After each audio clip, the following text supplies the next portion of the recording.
ഒന്ന് ആലോചിച്ചു നോക്കൂ, 17 വർഷം നാടുകടത്തപ്പെട്ട ഒരാൾ, അതും ഗുരുതരമായ അഴിമതി കേസുകളിൽപ്പെട്ട്, പെട്ടെന്നൊരു ദിവസം തിരിച്ചുവന്ന് ഒരു രാജ്യത്തിന്റെ പ്രധാനമന്ത്രിയാവുന്നു. ഇതൊരു സിനിമാ കഥയല്ല, താരിഖ് റഹ്മാന്റെ യഥാർത്ഥ ജീവിതമാണ്. ബംഗ്ലാദേശിന്റെയും ദക്ഷിണേഷ്യയുടെയും തന്നെ രാഷ്ട്രീയ ഭാവിയെ മാറ്റിമറിച്ചേക്കാവുന്ന ഈ അവിശ്വസനീയമായ തിരിച്ചുവരവിന്റെ കഥയാണ് നമ്മളിന്ന് വിശദമായി പരിശോധിക്കുന്നത്. അപ്പോൾ സ്വാഭാവികമായും ഒരു ചോദ്യം വരും, അല്ലേ? എങ്ങനെയാണ് ഇത് സംഭവിച്ചത്? 17 വർഷം രാജ്യത്തിന് പുറത്ത് ജീവിച്ച ഒരാൾക്ക് 17 കോടി ജനങ്ങളുടെ നേതാവായി തിരിച്ചെത്താൻ എങ്ങനെ കഴിഞ്ഞു? എന്തായിരുന്നു അവിടുത്തെ രാഷ്ട്രീയ സാഹചര്യങ്ങൾ? എന്തുകൊണ്ടാണ് ജനങ്ങൾ അദ്ദേഹത്തെ തിരഞ്ഞെടുത്തത്? ഈ ചോദ്യങ്ങൾക്കുള്ള ഉത്തരമാണ് നമ്മൾ തേടുന്നത്. അതായത് 2026 ഈ തെരഞ്ഞെടുപ്പ് ഫലം വെറുമൊരു ഭരണമാറ്റമായിരുന്നില്ല ബംഗ്ലാദേശിൽ, അതൊരു കൊടുങ്കാറ്റായിരുന്നു. ദക്ഷിണേഷ്യയുടെ പൊളിറ്റിക്കൽ മാപ്പ് തന്നെ മാറ്റിവരച്ച ഒരു സംഭവം. ഇന്ത്യയും ചൈനയും പോലുള്ള വൻശക്തികൾക്ക് പോലും ബംഗ്ലാദേശിനോടുള്ള തങ്ങളുടെ സമീപനം പുനഃപരിശോധിക്കേണ്ടി വന്നു. അത്രയ്ക്ക് വലിയൊരു ഇമ്പാക്റ്റാണ് താരിഖ് റഹ്മാന്റെ വിജയമുണ്ടാക്കിയത്. അപ്പോൾ ഈ വലിയ കഥ മുഴുവനായി മനസ്സിലാക്കാൻ നമുക്ക് കുറച്ച് കാര്യങ്ങളിലൂടെ ഒന്ന് കടന്നുപോകാം. ആദ്യം ബംഗ്ലാദേശിലെ രാഷ്ട്രീയ സാഹചര്യം നോക്കാം, പിന്നെ റഹ്മാൻ കുടുംബത്തിന്റെ ചരിത്രം, അദ്ദേഹത്തിന്റെ പ്രവാസ ജീവിതം, ആ നിർണായക വിജയം, അങ്ങനെ ഓരോന്നായി നമുക്ക് പരിശോധിക്കാം. ഓക്കെ, അപ്പോൾ നമുക്ക് കഥയുടെ തുടക്കത്തിലേക്ക് തന്നെ പോകാം. സമയം 2026. ബംഗ്ലാദേശിൽ ഒരു നിർണായക തിരഞ്ഞെടുപ്പ് നടക്കുകയാണ്. ഒരു വശത്ത് വർഷങ്ങളായി രാജ്യം ഭരിക്കുന്ന സർക്കാർ, മറുവശത്ത് ഒരു മാറ്റം വേണമെന്നുറക്കെ പറയുന്ന ജനങ്ങൾ. ആ ഒരു രാഷ്ട്രീയ അന്തരീക്ഷത്തിലേക്കാണ് നമ്മൾ പോകുന്നത്. ഇവിടെ നേർക്കുനേർ വരുന്നത് ബംഗ്ലാദേശ് രാഷ്ട്രീയത്തിലെ രണ്ട് വമ്പന്മാരാണ്, ഷെയ്ഖ് ഹസീനയും താരിഖ് റഹ്മാനും.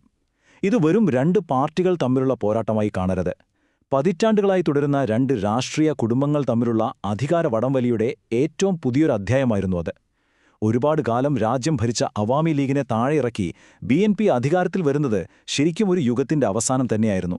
താരിഖ് റഹ്മാൻ എന്നത് വെറുമൊരു പേരല്ല, അതൊരു വലിയ രാഷ്ട്രീയ പാരമ്പര്യത്തിന്റെ ഭാഗമാണ്. ആ പേരിനൊപ്പം ബംഗ്ലാദേശിന്റെ ചരിത്രം തന്നെയുണ്ട്. ആരായിരുന്നു അദ്ദേഹത്തിന്റെ അച്ഛനും അമ്മയും? ആ ഒരു കുടുംബ പശ്ചാത്തലമാണ് ശരിക്കും അദ്ദേഹത്തിന്റെ രാഷ്ട്രീയ ജീവിതത്തിന് അടിത്തറയിട്ടത്. ഇവിടെയാണ് പൊളിറ്റിക്കൽ ഡൈനാസ്റ്റി അഥവാ രാഷ്ട്രീയ രാജവംശം എന്ന ആശയം നമ്മൾ മനസ്സിലാക്കേണ്ടത്. ബംഗ്ലാദേശിലെ രാഷ്ട്രീയം എന്തുകൊണ്ടാണ് ഇത്രയധികം വ്യക്തിപരമാകുന്നത് എന്ന് ഇത് നമുക്ക് കാണിച്ചു തരും.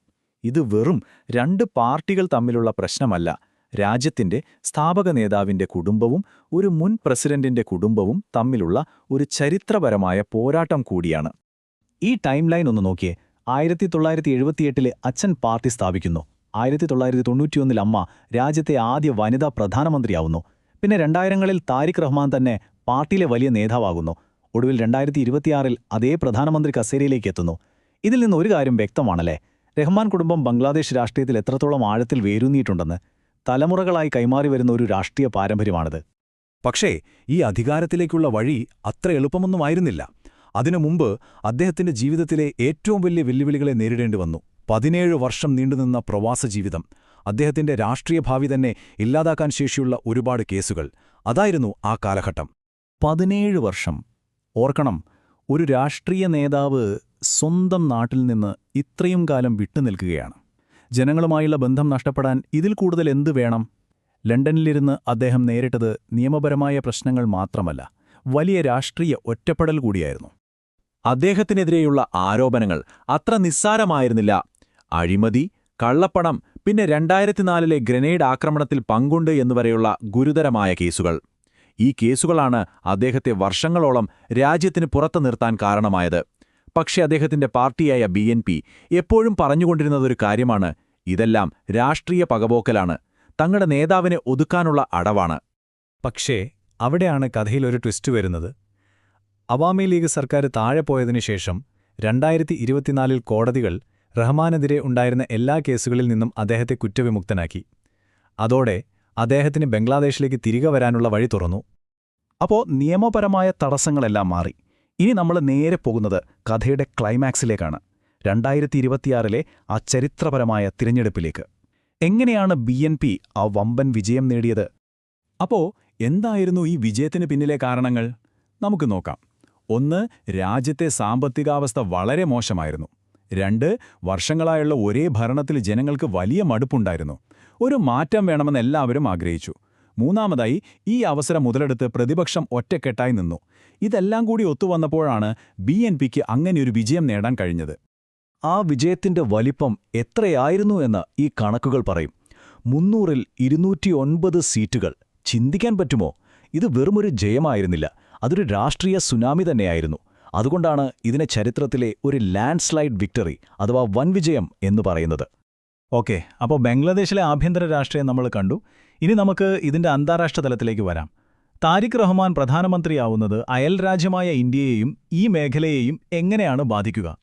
അദ്ദേഹം അധികാരമേറ്റ ഉടനെ തന്നെ ആദ്യത്തെ നയതന്ത്രപരമായ നീക്കം വന്നത് ഇന്ത്യയിൽ നിന്നാണ്. പ്രധാനമന്ത്രി നരേന്ദ്രമോദി അദ്ദേഹത്തെ സത്യപ്രതിജ്ഞ ചടങ്ങിലേക്ക് ക്ഷണിച്ചു.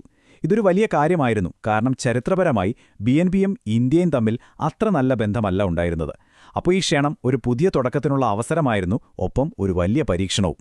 കാരണം രണ്ട് പാർട്ടികളുടെയും വിദേശ നയം തമ്മിൽ വലിയ വ്യത്യാസമുണ്ട്. അവാമി ലീഗ് എപ്പോഴും ഇന്ത്യയുമായി ഒരു അടുത്ത ബന്ധം സൂക്ഷിച്ചിരുന്നു. എന്നാൽ BNPയുടെ നിലപാട് കുറച്ചുകൂടി സ്ട്രാറ്റജിക് ഓട്ടോണമി എന്നതായിരുന്നു. അതായത് ഇന്ത്യയെ മാത്രം ആശ്രയിക്കാതെ ചൈന, മിഡിൽ ഈസ്റ്റ് പോലുള്ള രാജ്യങ്ങളുമായി ശക്തമായ ബന്ധം സ്ഥാപിച്ച് ഒരു ബാലൻസ് കൊണ്ടുവരിക. ഈ ഒരു വ്യത്യാസം കൊണ്ടുതന്നെയാണ് ലോകം ഈ ഭരണമാറ്റത്തെ ഇത്രയധികം ഉറ്റുനോക്കുന്നത്.